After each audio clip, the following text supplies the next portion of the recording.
Hello students.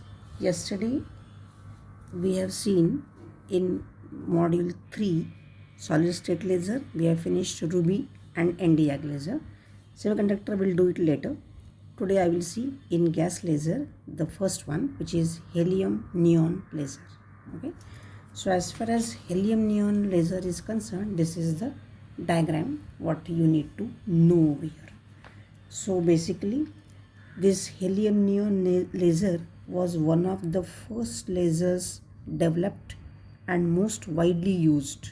Every day you see this, without that I don't think the day will pass. So in this, basically 4-level pumping scheme is used. The active medium is a mixture of 10 parts of helium and 1 part of Ne, helium neon laser. So these neon atoms are the active centers and they do have energy levels suitable for the laser transitions, while the helium atom help excitation of neon atoms. Okay, so the emission wavelength in this is 6328 angstrom unit, and these lasers produce powers in the range of 0.5 to 0.5 to 50 milliwatts. Okay, they operate in the CW mode, means continuous wave mode, and they have the long operating lifetimes of 50,000 hours. This is what the general description of a helium neon laser is concerned. Okay, now we'll see the structure. What does this diagram shows you? So this is basically a glass discharge tube of 30 centimeter long and 1.5 centimeter diameter. Fine. This tube is filled with mixture of helium and neon in the ratio 10:1. So which means 10 parts of helium and only 1 part of neon gas is filled. So electrodes are provided in the tube to produce a discharge in the gas. Here you can see the discharge electrodes are over here. Fine. So they are connected to a high voltage power supply, and the cavity mirrors, okay, are arranged externally. Okay, this is a glass discharge tube to which they have arranged this glass, these mirrors over here, the cavity mirrors over here. So now we'll go to the working, what actually it happens over here.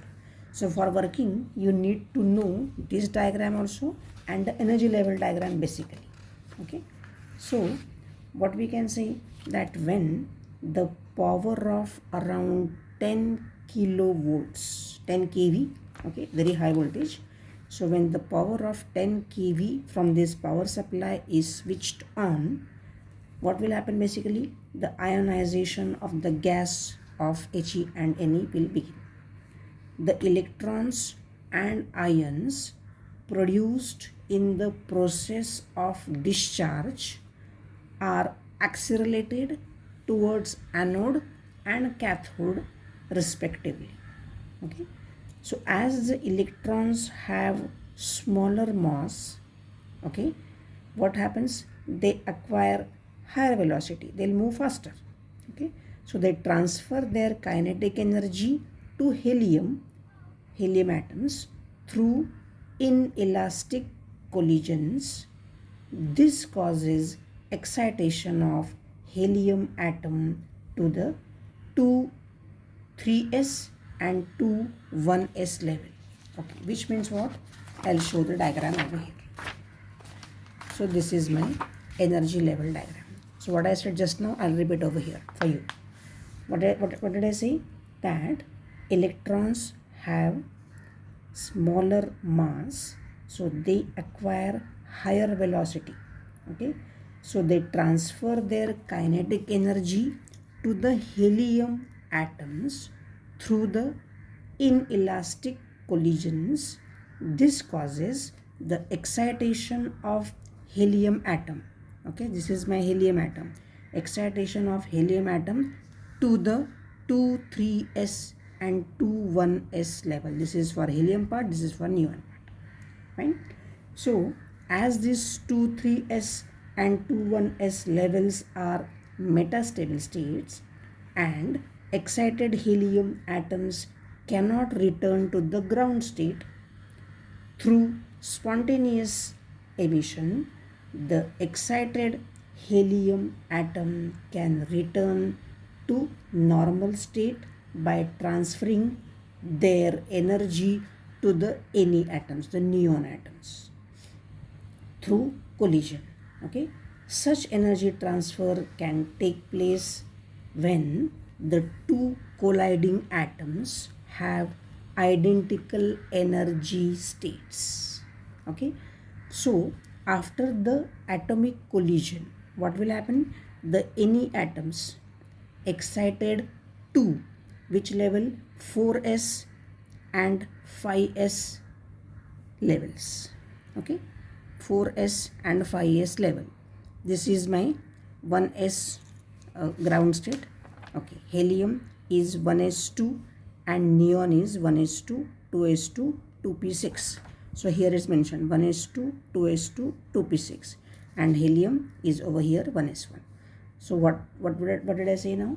So after the atomic collision, the neon atoms excited to 4s and 5s levels and helium atom drops to ground state. Okay, so the 4s and 5s levels of neon atoms also are metastable states. So therefore what happens? As collisions goes on, neon atoms accumulate where in the 4s and 5s levels. So at ordinary temperatures, this E5, okay, this E5 and E3 levels, E5 and E3 levels, okay, I have not mentioned it over here, I'll mention it over here now. This is my E5 and this is E3. Okay, this is E6 and this is E4. This is E2 and this is E1. Okay, so E1, E2, E3, E4, E5, E6, everything is covered. Okay, so I'll repeat again. At ordinary temperature, E5 and E3 levels are sparsely populated and therefore population inversion takes place. This is a must for the lasing action to take place. So between what population inversion? Between 5s to 4p, the first one. Okay, that is E6 to E5. At what wavelength? 3391 nanometers. It's mentioned over here. 3391 nanometers is written over here. Okay, next one is what? From 5s to 3p. Where? From 5s to 3p. That is what level? E6 to E3. Okay, and what is the wavelength? 543 nanometers and 632.8 nanometers. These two. And the third one is from where? Third one is from 4s, that is 4s to 3p. Okay, 4s to 3p means what? E4 to E3. And what is the wavelength? 1152 nanometers IR.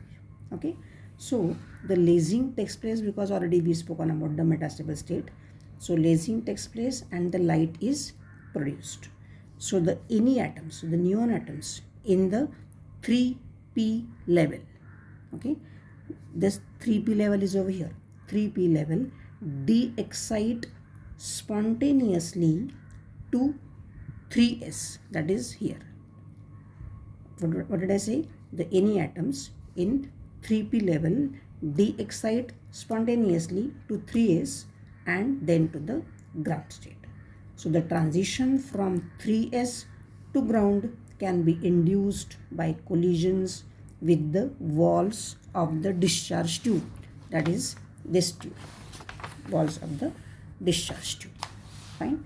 And the gain in this case is very low, of around 0.01 to to 0.1%. Okay, and in this case the Brewster window is used for polarized output of laser. So this is what is the working of the helium neon laser. Okay, if you want, I can take a picture and send it to you if something is not clear, but if it is clear, I don't think I should but do that, but inform me, I'll be able to help you out. Okay, now the first thing what I told you, this is commonly used where the applications are the barcode scanner. Whenever you go to supermarket, whenever you buy something, okay, they scan the label what is there on the item what you have purchased. So that is the barcode scanner.